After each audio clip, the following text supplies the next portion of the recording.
PWD, Opo. senior citizen, buntis. Sino ang isasakay mo sa tatlong yon? Buntis po.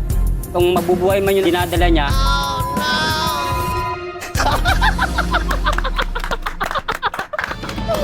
Madalas natin silang nakikita sa bawat sulok ng kakalsadahan. Hindi iniinda ang matinding sikat ng araw, gayon din ang matinding buhos ng ulan. Sila ang magigiting na tricycle drivers na kaagapay natin sa mga lugar na ating nais patunguhan.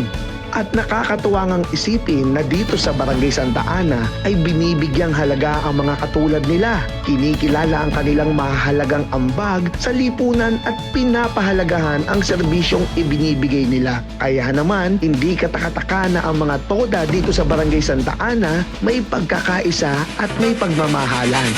Yo mga tagigenyo, ako muli ito, si Mr. Yes. At alam nyo ba kung nasan ako? Nandito lang naman tayo sa Kapitolyo ng lungsod ng Taguig. Walang iba, ang Barangay Santa Ana. At alam nyo ba mga tagigenyo, may naririnig ako na merong samahan dito ng mga tricycle driver ang mga toda sa lungsod ng Taguig sa Barangay Santa Ana na may ginagawang programa para sa pagpapalakas at pagpapaunlad ng kanilang mga kasamahan. At mas lalo pang paunlarin ang kanilang mga sarili, hindi lang basta tricycle driver. Kaya huwag natin patagalin, puntahan na natin sila. Let's go!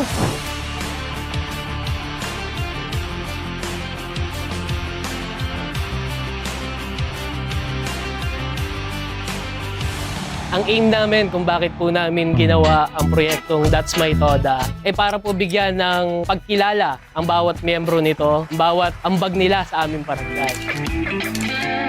At ayan mga tagigenyo, kasama lang naman natin ang That's My Toda ng Barangay Santa Ana. Na kanina pa natin pinag-uusapan. Kala nyo si Big Soto, no? Kala ko din si Big Soto, hindi ko lang alam kung before o after. So, huwag na natin patagalin, pakilala ka na, brother. ako nga po pala si Orlando Digay, ang Rubs Toda ng... Rubs Toda. Ako nga po pala si Orlando Digay, ang That's My Toda ng Rubs Toda. Gulong ka ba? Sa'yo gumugulong ang mundo ko. Yay! Siyempre po, kung wala pong mga Toda members, mahihirapan po ang mga estudyante pumapasok sa trabaho. So, binigyan namin sila ng pagkilala. Yun po ang isang paraan namin ng pagbibigay, ng pagkilala ng ambag nila sa Barangay Santa Ana. Malaki yung naibibigay nilang tulong kasi syempre, sila talaga yung nagiging dahilan ng transportasyon namin para maihatid yung mamamayan namin dito sa Santa Ana sa kanilang mga bahay-bahay. 15 years na po akong bumibiyahe sa tricycle. Meron na po akong 2 anak na pinag-aaral. Diyan ko lang po kinukuha yung pang-araw-araw. 11 na ako sa industriya ng pagta-tricycle. Dito ko nakuha yung pagpapaaral ko sa mga anak ko, paggawa ko ng bahay. 18 years na po ako namamasada. Ito, nakapag-paaral na ako ng mga anak at 2 na nga po ang pagtapos ko ng kolehiyo. Sipag lang dito sa pagta-tricycle ka. For the very first time dito po sa amin sa Barangay Santa Ana ay nabigyan namin ng pagkakataon na maipakilala po namin kung sino po talaga ang ating mga tricycle operators. Nagkaroon po tayo ng mga category, ng suot po nila ang kanilang mga uniforms, kanilang mga talent. Siyempre, pinagtagisan din po natin ang ating mga contestant sa galing at talino nila bilang isang kandidato natin sa ating sa That's My Toda. At nabalitaan ko sa buong Taguig, chismis to eh. Naririnig ko na ito pala yung napakagandang tanong na binigay sa'yo. At napakaganda rin daw ng sagot mo. Gusto ko marinig eh. Okay lang ba? Sa mga Taguigenyo, ang sabi sa question, kung meron kang isasakay sa 3 pasaherong ito, sino ba dito? Ito yung 3 Yung isa, PWD. Opo. Yung isa, senior citizen. At yung isa naman, buntis. Sino ang isasakay mo sa 3 yon? Buntis po. Dahil sapagkat ang buntis, 2 buhay ang mawawala sa kanya kung di po natin siya maisasakay. At kung mabubuhay man yung dinadala niya, magiging presidente ng buong Pilipinas.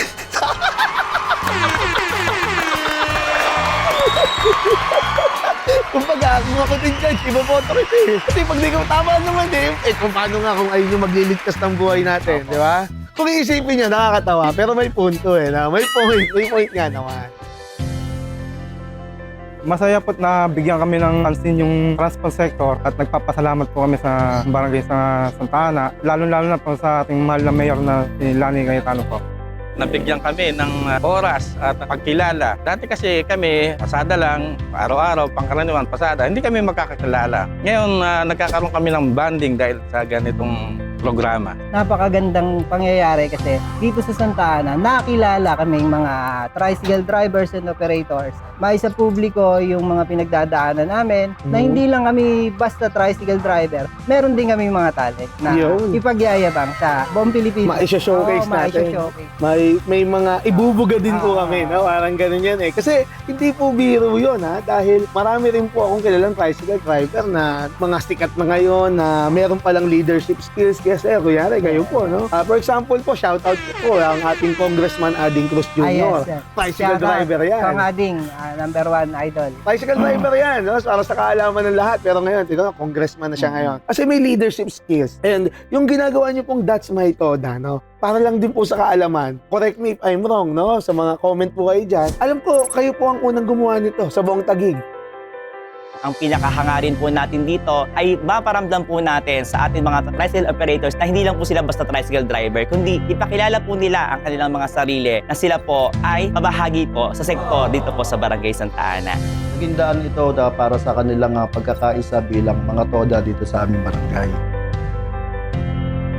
Insahe ko lang po sa mga kasamahan ko. Kung meron mo kayo nakukuhang gamit, pagbigay alam sa barangay para maisoli kung kanino man yan. Huwag po kayong mananaga ng pasahero. Sa tamang bayad lang po ang inyong kailangang ibigay. Malaking bahagi po ang ating mga tricycle operators sapagkat sa panahon po ito ay isa rin po sila sa tinatawag nating bayani ng ating mga barangay sapagkat ipadala po natin ang ating mga pasahero na madala po nila ng ligtas sa kanilang pupuntahan. Ito po ay isang pasalamat natin sa ating mga tricycle operators.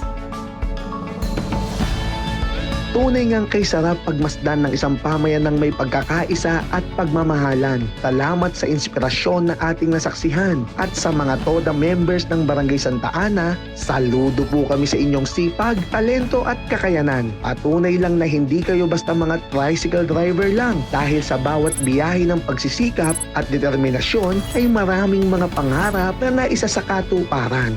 Nawa ay magsilbing inspirasyon po kayo sa lahat ng mga TODA, hindi lamang dito sa lungsod ng Taguig, kundi maging sa iba pang bayan. At mga Taguigenyo, naway lalo pa itong lumawig. Magkaroon pa sa iba't ibang sulok ng ating bansa, hindi lamang dito sa lungsod ng Taguig. Kasi napakagandang programa at napakagandang gawin ito. Lalo at ma-empower pa natin ang mga tricycle driver na ating mga kaibigan, kasamahan, kapatid, at mga mahal pa sa buhay. Kaya mga Taguigenyo, hanggang sa muli sa mga susunod na episode ng Taguig Kenyo.